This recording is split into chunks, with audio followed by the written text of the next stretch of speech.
Gente, eu estava pensando, e hoje à tarde fiquei pensando nesse salmo também, que a gente vai falar sobre ele desde quando o reverendo Arildo pediu os temas das mensagens. E hoje, de maneira muito especial, fiquei debruçado mais um pouco nele. E vendo aqui as crianças, os meninos, a Bíblia fala: ensina a criança no caminho que deve andar. Ensina. Vai ficar para sempre isso. Quando ele crescer, quando for velho, vai lembrar disso, não vai se desviar disso. Vai ter um ponto de atração. O Senhor vai fazer isso brotar no coração desse menino, desse adulto. E as perguntas que nós fazemos, né, para muitas crianças, e você, quando era criança, deve ter muito ouvido essa pergunta, a pergunta clássica, né? O que você vai ser quando crescer? A gente às vezes pergunta às crianças: o que você quer ser quando crescer? E aí eu fiquei pensando em outra coisa. Quando eu encontro alguns adultos frustrados, a pergunta é: o que você deixou de ser quando cresceu? E a vida vai mudando, as estações vão mudando, isso vai afetando. Circunstâncias vão mudando, o que a gente planejou não foi muito bem aquilo.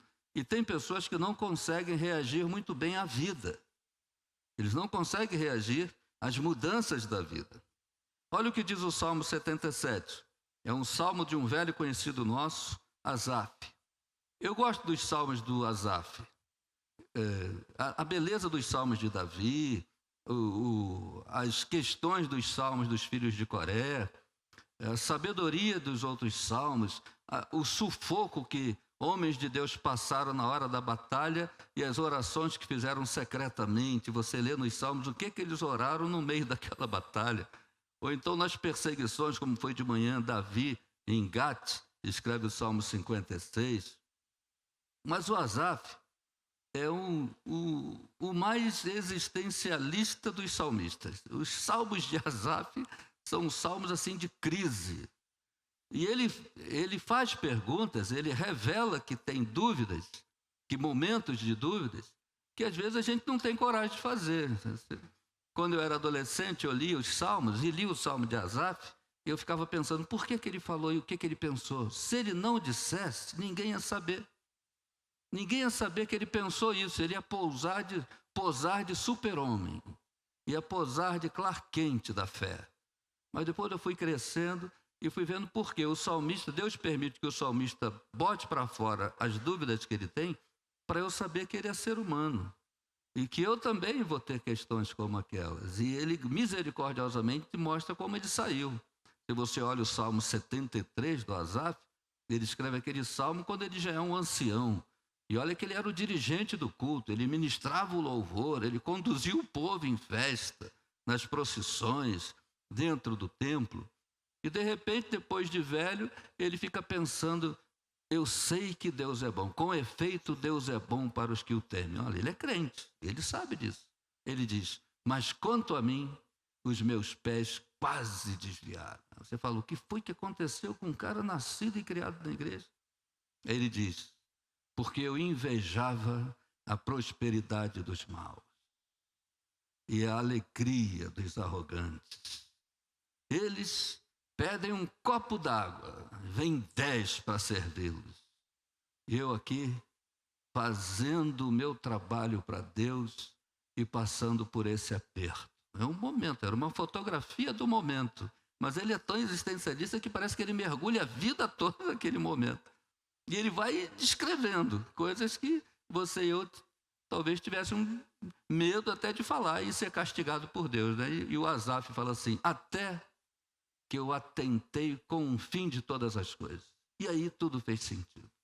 Aí ele fala da soberania, ele lembra como Deus o conduziu e lembra que a felicidade que ele tem é permanente, que os outros, uma perdazinha, eles ficam como que alguém em cima de uma pedra com lodo. É uma questão de tempo para escorregar e cair. Vive de sobressalto, não tem paz, não tem sossego, e eu deito e durmo porque o Senhor cuida de mim.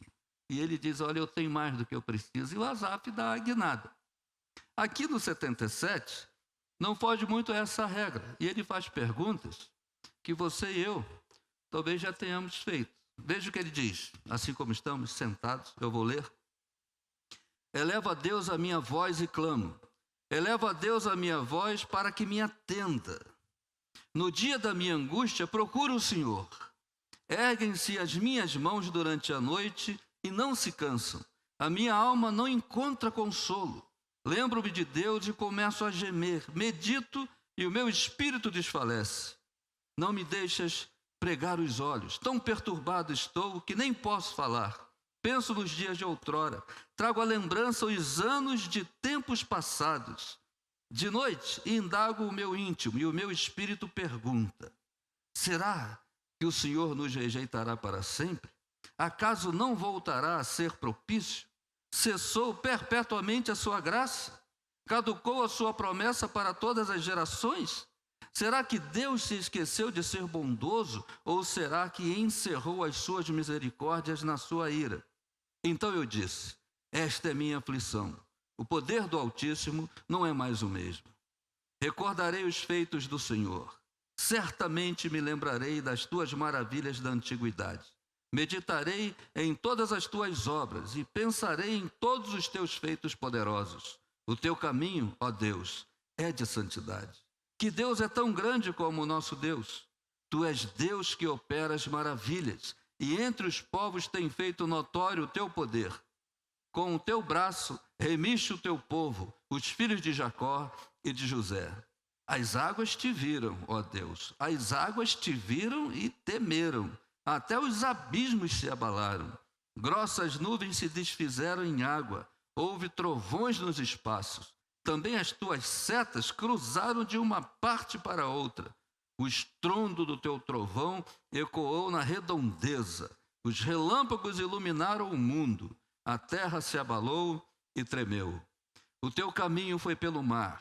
As tuas veredas passaram pelas grandes águas, mas ninguém encontrou as tuas pegadas. O teu povo tu o conduziste como rebanho pelas mãos de Moisés e de Arão. Amém. Até aqui.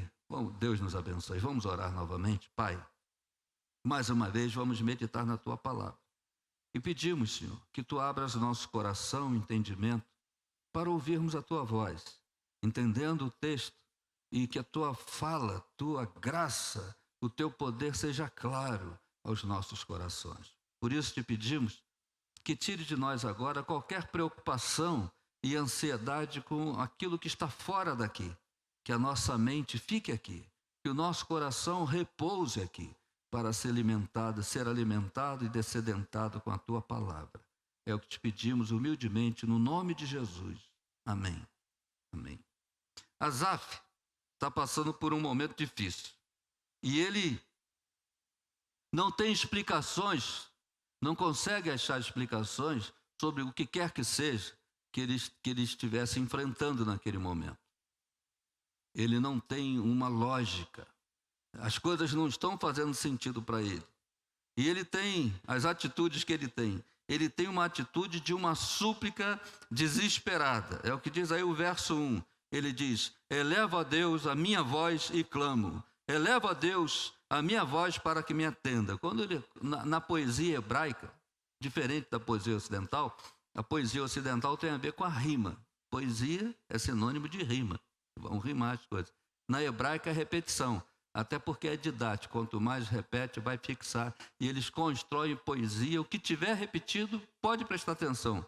O moral da história, a lição do texto está ali, está na repetição. E a repetição também tem a ver com superlativo. Ele diz: eleva a Deus a minha voz para que me atenda.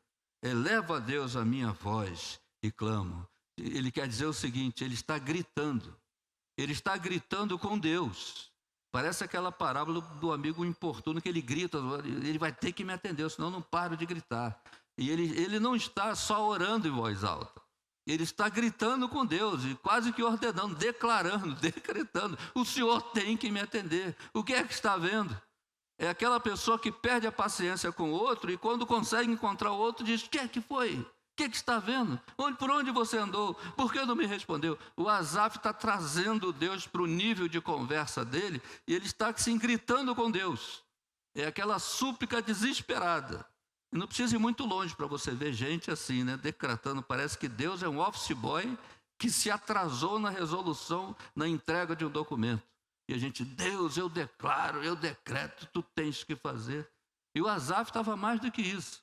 Ele estava realmente gritando com Deus, tentando chamar a atenção, aquela coisa, olha para mim, se tu não olhares, não vou parar de gritar. E a alma dele, quando isso não acontece assim, como não vem a resposta, você já deve ter orado em algumas situações de aflição, e aí você vai para um lugar que ninguém te veja, e tranca a porta, de preferência com isolamento acústico, e você grita aos berros. Se você não faz isso para fora, você faz isso para dentro. O semblante está de um jeito, mas o coração está aos berros. Deus, por quê? E aí, como a coisa não acontece, não é por aí, Deus não é empurrado assim, Deus não é quebrado, convencido assim, vem a frustração, vem um certo até cinismo, vem um ressentimento contra Deus. É o que o Asaf experimentou. Ele diz assim, agora também não quero ser consolado. Olha o que ele diz aí, no verso 2. No dia da minha angústia procuro o Senhor. Erguem-se as minhas mãos durante a noite e não se cansam. A minha alma não encontra consolo, isso é, a minha alma recusa-se consolar-se. A minha alma recusa consolar. Ele falou assim, agora também, Senhor, eu também não quero. Passou, por que o Senhor deixou isso acontecer? Onde tu estavas? Por que tu não me atendes? Por que no terreiro de macumba a entidade fala mais fácil do que o Senhor comigo? Por que desse silêncio? O Senhor não me quer? Então tá bom, também não te quero. Ele começa a mergulhar nesse poço aí. O verso 3 diz que ele tem também lembranças que trazem tristezas e os porquês. Lembro-me de Deus e começo a gemer.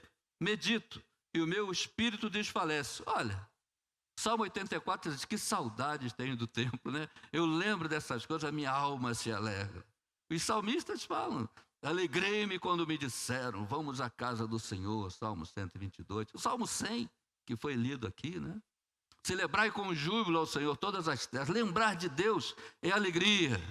Para o Asaf, para quem está caindo para um sentimento de depressão, para um monte de dúvida, de questionamentos, ele diz, eu lembro de Deus, passo a gemer e aí o meu espírito desfalece. O que é desfalecer? Desmaiar, entristecer. O espírito, a minha psique, a minha essência, o que eu sou, desmonta.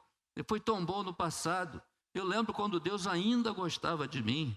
Eu lembro de quando Deus me amava. Por quê? O que foi que mudou? Por que Ele não faz mais? Por que Deus não faz os milagres que fazia no passado? Por que Deus não me atende? Por que Ele deixou eu pregar esse tempo todo e agora isso me abate? E como o Salmo 42 que nós falamos ontem, né? As pessoas vão perguntar, o teu Deus onde está? Você não é crente? Por que Deus deixou? Cadê o teu Deus? E não vai faltar gente para dizer isso. E você tem que dizer como os filhos de Coré, Deus está no mesmo lugar, na sala de comando do universo, controlando tudo na sua soberania. E o Asaf está assim, com essas atitudes. E quais são as consequências de atitudes assim? Verso 4. Produz insônia. Não me deixas pregar os olhos. Tão perturbado estou que não posso falar.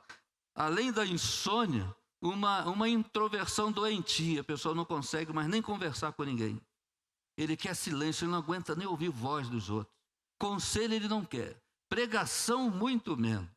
Pessoas que venham às vezes ler versículo, vou ler um versículo para você, não, por favor, eu já tenho problema demais, o meu negócio é com Deus, se Ele quiser, que Ele venha falar comigo. E além de perder o sono, vem esse silêncio doentio.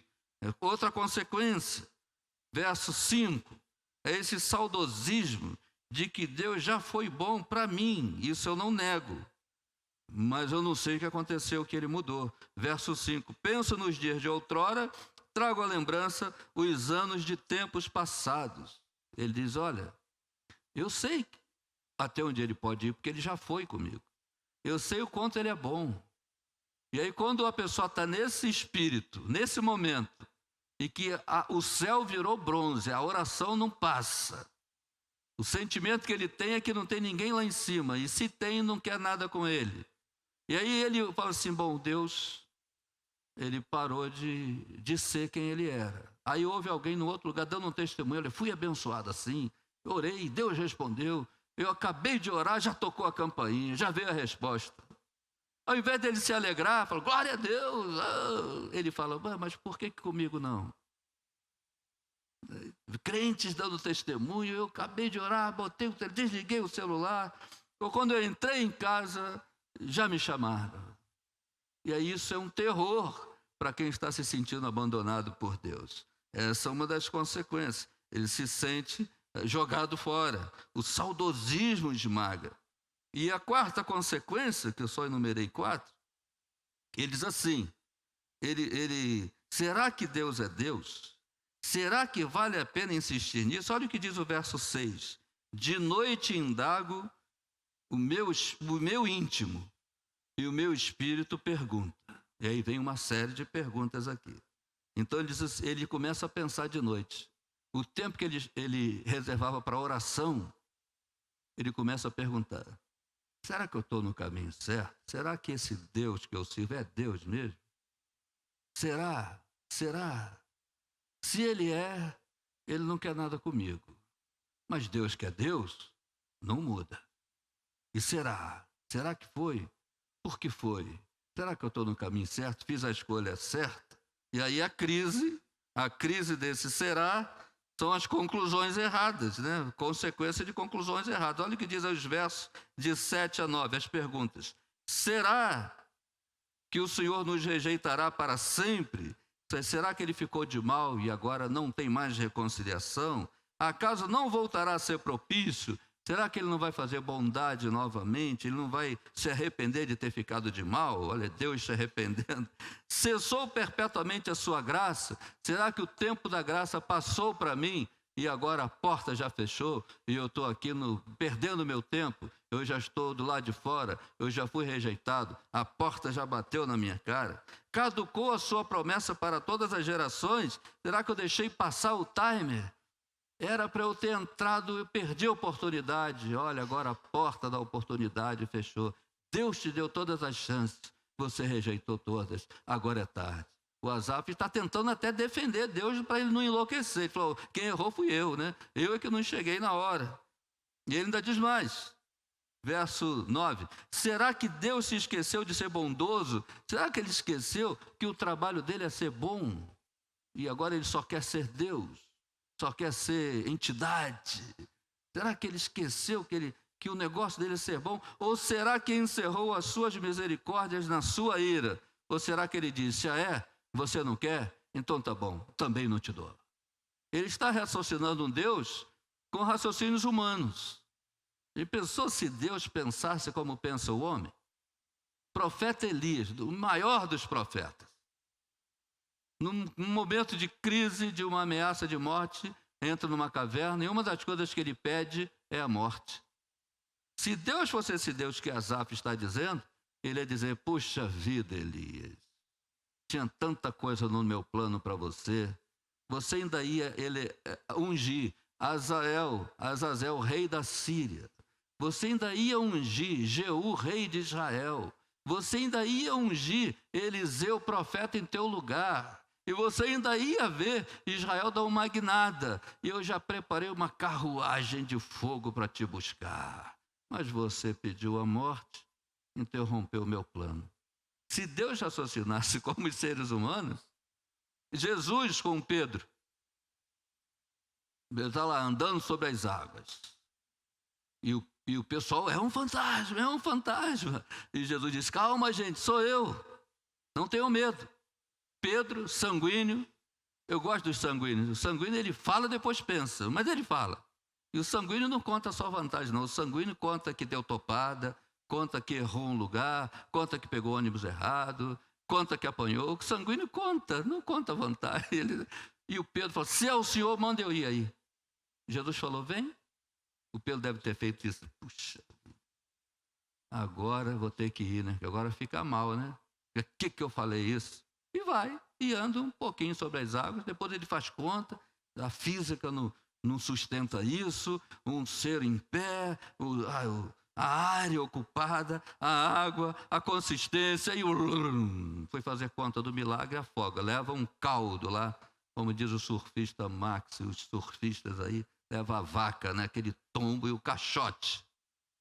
E o Pedro, quando ele está bebendo água, ele diz o quê? Socorre-me, Senhor. Se Deus fosse como os homens, se Jesus fosse pelo menos evangélico, como a maioria dos evangélicos, se Jesus fosse evangélico, ele ia dizer o seguinte: não, bebe um pouco d'água aí, duvidou? Agora afunda aí. Não é isso?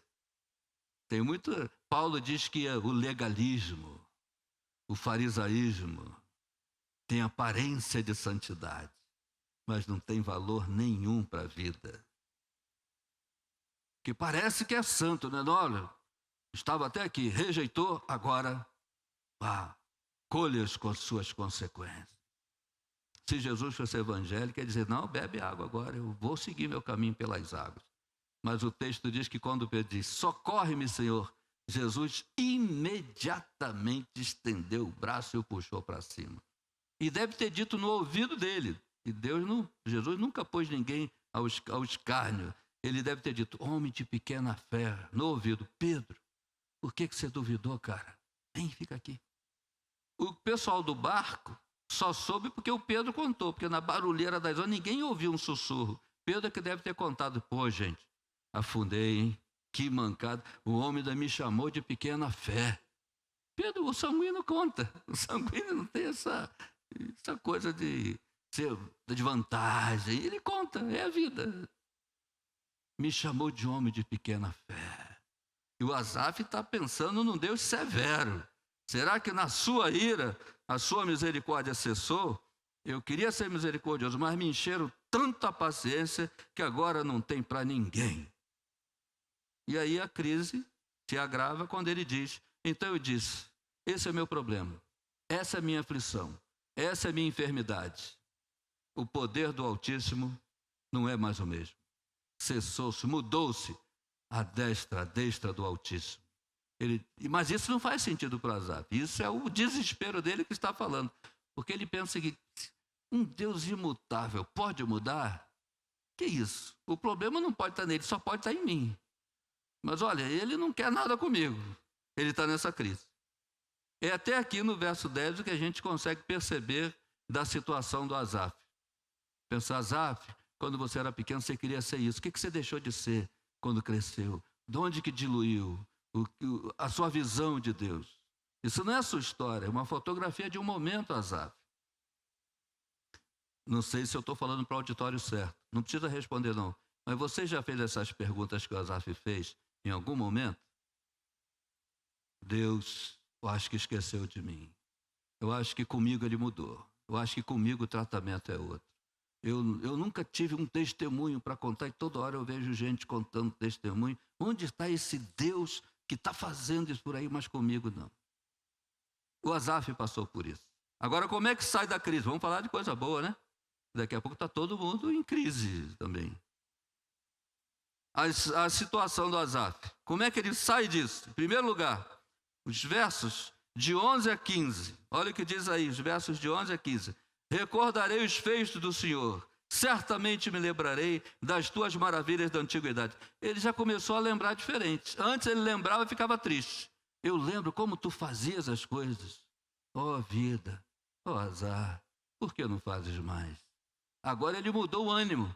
Ele lembra, e lembra com alegria, das tuas maravilhas da antiguidade. Meditarei em todas as tuas obras e pensarei em todos os teus feitos poderosos. O teu caminho, ó Deus, é de santidade. Que Deus é tão grande como o nosso Deus. Tu és o Deus que opera as maravilhas, e entre os povos tens feito notório o teu poder. Com o teu braço remiste o teu povo, os filhos de Jacó e de José. Então a primeira coisa, a primeira atitude que o Asaf toma é lembrar-se dos feitos de Deus. Ele diz: não, Deus não deixou de ser Deus. Deus é um Deus grande. E ele lembra também da soberania de Deus. Ele lembra do Êxodo. Tu conduziste o teu povo. Olha o que ele diz lá no verso 20, Moisés e Arão. E ele lembra que de um Deus da história. Tu és Deus de Jacó e de José. Um Deus não somente da história do povo, mas um Deus de histórias pessoais. Ele pensa assim: tu és Deus de Jacó e de José. Ele atrela esses dois como dois pontos de uma história. Jacó foi aquele que estragou sua vida. E José foi o conserto de tudo, o filho de Jacó. Eu posso fazer com a minha vida o que Jacó fez com a dele, mas se eu estou na mão de Deus, se eu entrego na mão de Deus, no fim, José vai ser o ponto alto da minha história. Ele é o Deus do Jacó, que era enrolão, que fez escolhas erradas, opções erradas, e é o Deus do José, que era nobre, que era correto, que embora tenha sofrido tudo, foi vendido, foi traído, virou escravo, tinha o nome de filho, é o Jesus Cristo do Velho Testamento, o José, né? Era o filho, virou escravo, foi vendido pelos irmãos, 20 moedas, Jesus por 30, e lá ainda vai no mais profundo do abismo, o calabouço, vai para a cadeia. Mas Deus lhe deu o nome acima de todo nome, ficou o maior nome do Egito. E José ainda deu uma ordem, né? Eu sei tanto que vocês vão voltar para casa, que levem meus restos mortais e enterrem em Israel. Quer dizer, a tumba de José, que está no Egito, não tem nada, que os restos mortais foram para Israel. Então, até o túmulo vazio ele tem. É um tipo de Cristo do Velho Testamento. E aí Asaf lembra disso. Tu és Deus de Jacó, mas também de José. Tu és o Deus que muda a minha história. Tu és um Deus que muda a história das pessoas. E olha o que ele lembra ainda nesse trecho aí, do 15 em diante. É um Deus que muda a história de um povo, mas muda a história de cada um. E os versos 13 e 14, ele diz: Tu tens feito. O teu caminho, ó Deus, é de santidade. Que Deus é tão grande como o nosso Deus. Tu és o Deus que opera as maravilhas, e entre os povos tens feito notório o teu poder. Ele descobre que Deus não é o Deus que fez, é o Deus que tem feito. Não deixou de ser Deus. O que mudou foi o meu foco, foi a minha percepção. Eu olhei mais para a minha crise do que para o meu Deus. Ele tem feito, é só olhar em volta. Se não tiver ninguém, olha para o planeta. Os céus proclamam a glória de Deus, e o firmamento a obra das suas mãos. Um dia faz discurso a outro dia. Não tem voz, não tem palavra, mas tudo acontece ali. Pôs um caminho para o sol, e como um príncipe se levanta, percorre o seu caminho. Ele lembra da chuva, Salmo 29. A voz de todo mundo vê tempestade, e o salmista vê culto. A voz do Senhor faz tremer a terra. Está vendo aquelas nuvens pesadas e o relâmpago caindo no cedro, no Líbano. As tuas setas cortaram o céu, e cada vez que dava um trovão, a terra tremia, e no seu templo tudo diz glória. O Salmo 29. Ele diz, a natureza cultuando a Deus. Bum, glória a Deus. Já contei daquele amigo que tinha medo de trovão, né? Ele morava em Copacabana. Ele tinha medo de trovão. E aí a gente estava andando no calçadão, deu um trovão, antes de ir para o calçadão, ele correu para uma marquise. E foi, meu irmão. Eu tenho medo de trovão. Um homem piloto de avião. Eu falei, rapaz, então... 2 erros, né? Correr para o lugar errado, que é correr para baixo da marquise. Que se alguma coisa desaba, a marquise é a primeira coisa que cai, né? E o erro mais grave é ficar com medo daquilo que não é mais. Que o trovão é o barulho do raio. Se o que provoca o trovão te acertar, o raio que o parta, né? Se o raio te pegar, você não vai ouvir o trovão. Mas se você ouviu o trovão, é porque o raio te errou. Olha o lado bom da coisa. Então, quando você ouviu o trovão, você diz, em seu templo tudo diz, glória, me errou. E aí, quando andamos no calçadão, deu outro trovão. Ele parou, olhou para mim, reverendo, me errou. Glória. Eu falei, isso. Aprendeu rápido, é isso mesmo. Liguei para ele muito tempo depois, matando a saudade, uma chuva, ele mora em Copacabana, e aquela faísca que parece que vem pelo telefone, pela linha, pelo sinal. Silêncio. Aí ele disse, reverendo, glória, me errou de novo. Aleluia. Eu falei, isso, meu irmão. O trovão é o barulho do que já aconteceu. Por que eu estou dizendo isso? Asaf estava sofrendo com um trovão. E tem gente aqui sofrendo com um trovão. Aquilo que aconteceu que podia ter te destruído, não te destruiu. O raio já te errou. O que está te perturbando hoje é o trovão, é o disse-me-disse, é o barulho do passado. Deixa o passado passar. A vida é para frente.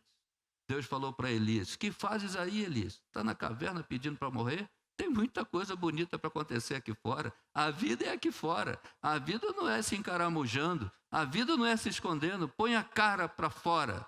Vamos andar.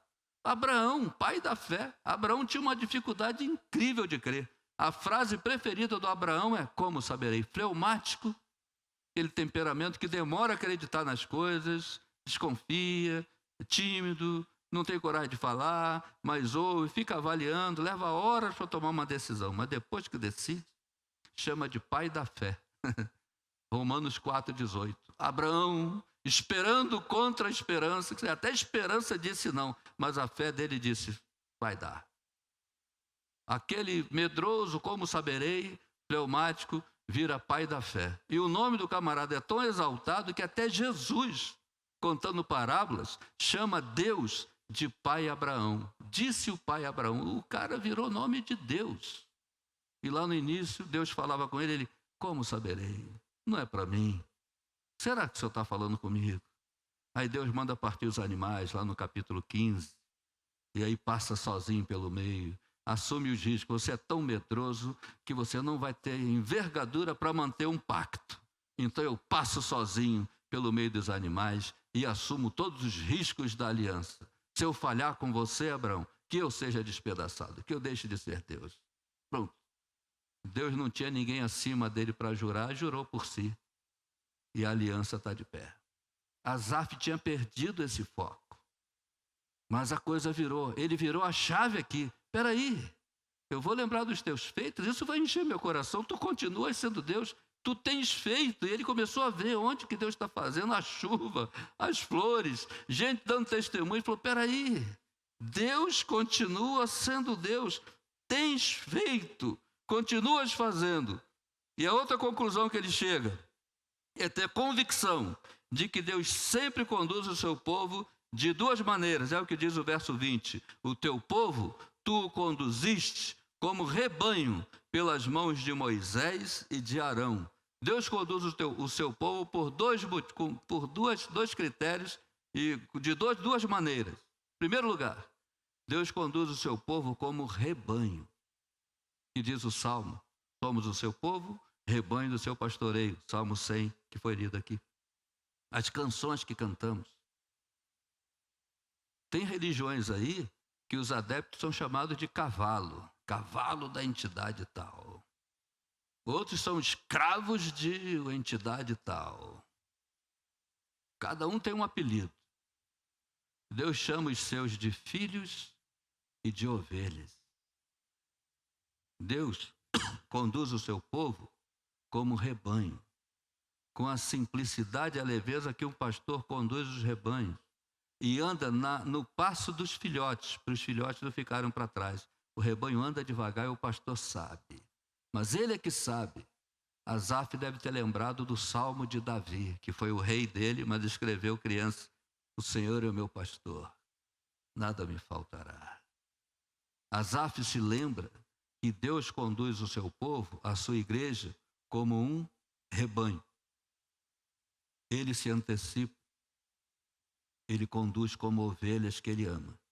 E Deus conduz também de uma outra maneira, pela palavra, por Moisés e por Arão, pelo homem da palavra e pelo sacerdote que intercedia, pela palavra, pelo culto. Deus conduz a sua igreja, o seu povo, com a palavra.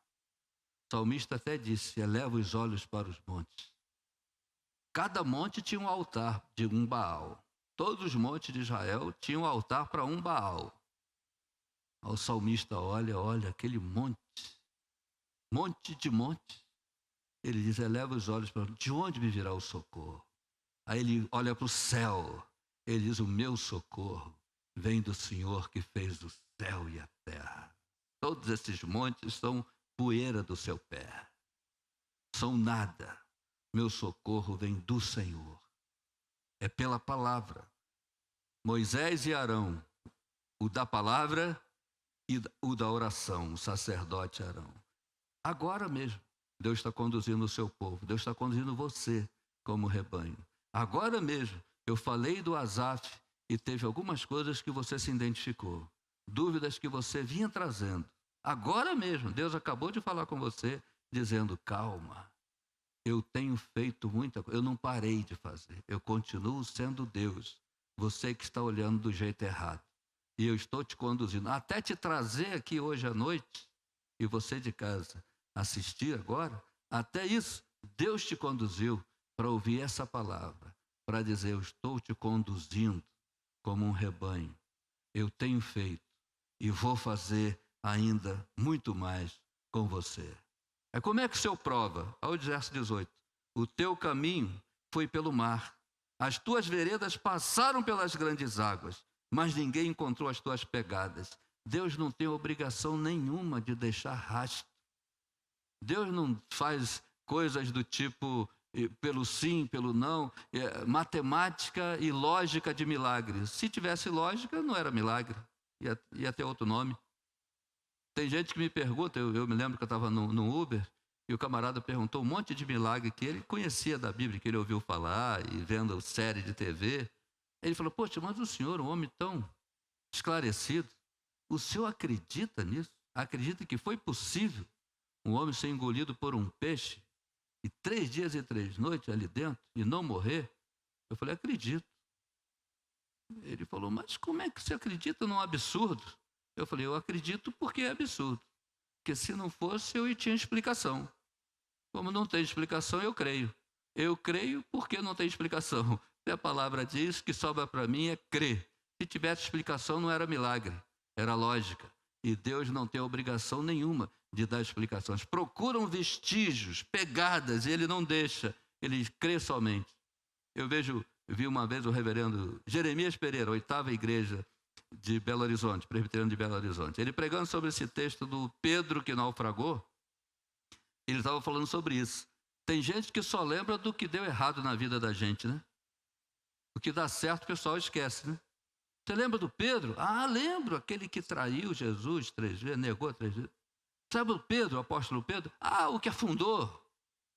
Esquece que o camarada, a sombra dele curava, esquece que ele foi o pregador no dia do Pentecoste, esquece um monte de coisa, que ele era aquele que mais tirou ensinamento da boca de Jesus, porque ele tinha as perguntas rápidas.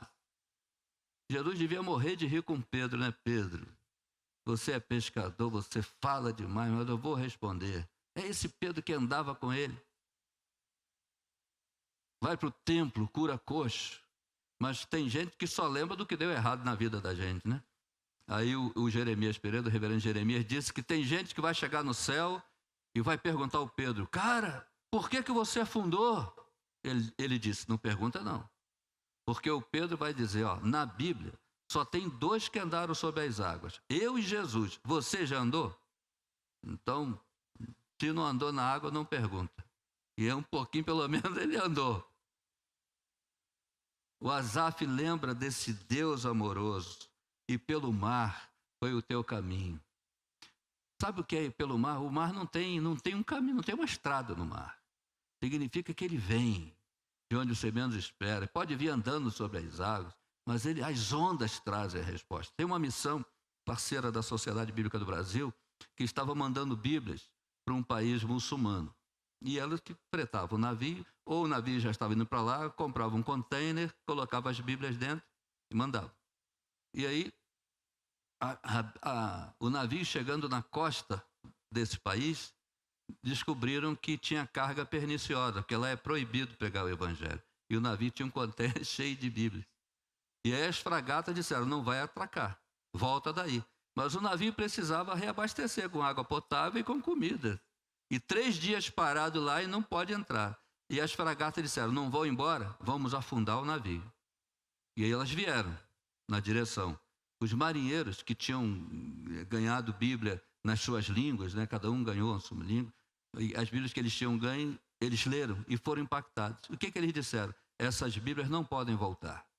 Pegaram sacos plásticos, colocaram todas as Bíblias dentro e amarraram o mais hermeticamente possível. que puderam e jogaram todas as Bíblias no mar. Todas. Cerca de 100 mil Bíblias, Novos Testamentos. Jogaram todas as Bíblias no mar. E aí, quando chegou, não tinha mais Bíblia, carga perniciosa, atracou, a vida seguiu. Até hoje, essa missão recebe cartas de muçulmanos, ex-muçulmanos convertidos, que dizem assim: eu me converti com a Bíblia da praia. Eu encontrei Jesus com a Bíblia que o mar me trouxe. Pelo mar foi o teu caminho. A palavra foi pelo mar. Deus não precisou de estradas. E também não deixa vestígios. A palavra vai chegar. Você veio aqui, você ligou o YouTube, você está assistindo, o mar já chegou a você, a palavra já chegou a você.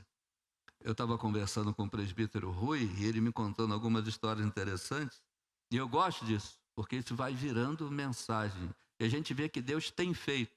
Quando a família dele, a igreja de Cabo Frio, começou na casa dele.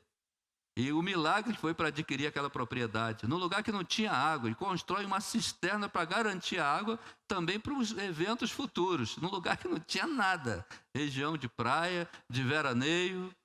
E ele já construiu uma igreja grande com um reservatório de água e um lugar sem água, mas um reservatório para garantir. E depois vão comprar o terreno, vão abrir a igreja em Arraial do Cabo. E abre uma congregação.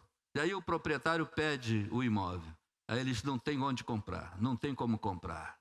E aí bota a placa, bota no boletim: vamos encerrar as atividades, a igreja vai fechar porque temos que devolver o imóvel, não tem jeito, não tem negócio. E aí, quando eles estão nesse caminho de fechar a igreja de Arraial do Cabo, alguém coloca uma placa na casa em frente: vende-se. Na mesma hora falou: vamos lá, vai no corretor. E o corretor ignorante: é o preço que está lá, não tem conversa, resolva. Nem deu um cafezinho, nem aquele negócio, daquela cortesia, né? Não. E falou: esse não vai dar negócio, não. Vamos tentar achar o dono, o proprietário. E o Rui trabalhava. Estou contando aqui, Rui, se me contar segredo é fogo, né? Vai para o YouTube. E o Rui trabalhava em Campos. Estava na agência bancária em Campos. E o Zé Alfredo, que está lá até hoje, é presbítero da igreja de Cabo Frio, o Rui falou: vai tentando achar aí o proprietário, lá em Arraial do Cabo. Me chama que eu dou um jeito de ir aí, de Campos até Cabo Frio, Arraial do Cabo. O Zé Alfredo falou: Rui, não sabe da maior. O proprietário mora aí, em Campos. Falou: então me manda o endereço. Ele vai lá, acha. Quando ele entra em frente à casa, na frente já tem uma plantação de espada de São Jorge. A porta estava aberta, ele olhou do portão, tinha uma santa lá com uma vela acesa, uma imagem. Ele falou: não vai dar negócio.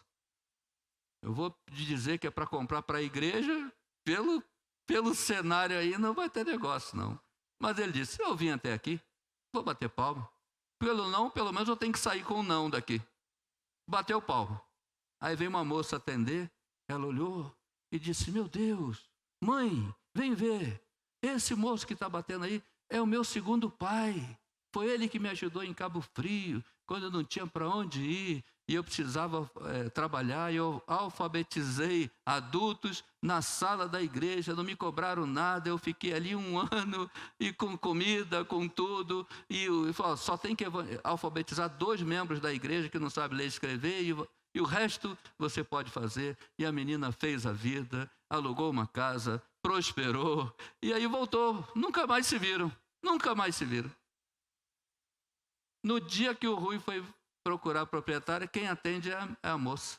A mãe vem: o senhor que é o seu Rui? Minha filha sempre falou do senhor, como o senhor cuidou da minha filha. Entra, vamos tomar um café. Falou: não, eu vim falar de um negócio. Então, vocês têm uma casa lá? Tem, Arraial do Cabo. O senhor quer a casa? Está aqui a chave. Não, calma, nós não estamos comprando uma galinha, estamos comprando um imóvel. Não, mas leva, veja lá, e como que pode pagar? Veja o preço. É para a igreja, leva. Aí volta para Arraial do Cabo, fala com o pessoal: gente, a chave já está aqui, semana que vem pode começar. Tira do boletim que a igreja vai encerrar, ela só vai atravessar a rua. Sabe por quê? Porque o dono do rebanho faz o movimento. Deus conduz o seu povo como rebanho e pela sua palavra. A tua vida está na mão de Deus. Você é rebanho, é ovelha desse rebanho. O movimento já começou na sua vida. No caso da igreja, para concluir, eles fizeram a avaliação correta, pagaram o preço justo, ainda foram corrigindo quando a inflação dava aquela subida, eles atualizam para a moça não ter prejuízo. Pagaram um preço justo, do jeito que podiam, e a igreja está lá até hoje. Talvez na hora que a ordem para fechar a igreja chega, algum crente pode ter dito: poxa, Senhor, é a tua obra. Tu vai deixar um ímpio fechar a igreja? No primeiro momento pode vir um pensamento desse. De repente, Deus fala assim: ó, você só conhece um dia de cada vez. Deixa na minha mão. Eu conheço todos os dias. O dono do rebanho já estava providenciando o movimento. Ele se movimenta. Tens feito. Não é um Deus que fez. É um Deus que tem feito. E vai fazer na tua vida. Em nome de Jesus. Não sei se você sabe, mas o dono do rebanho que você pertence já está se movimentando na tua vida. Ele sabe o que você está passando.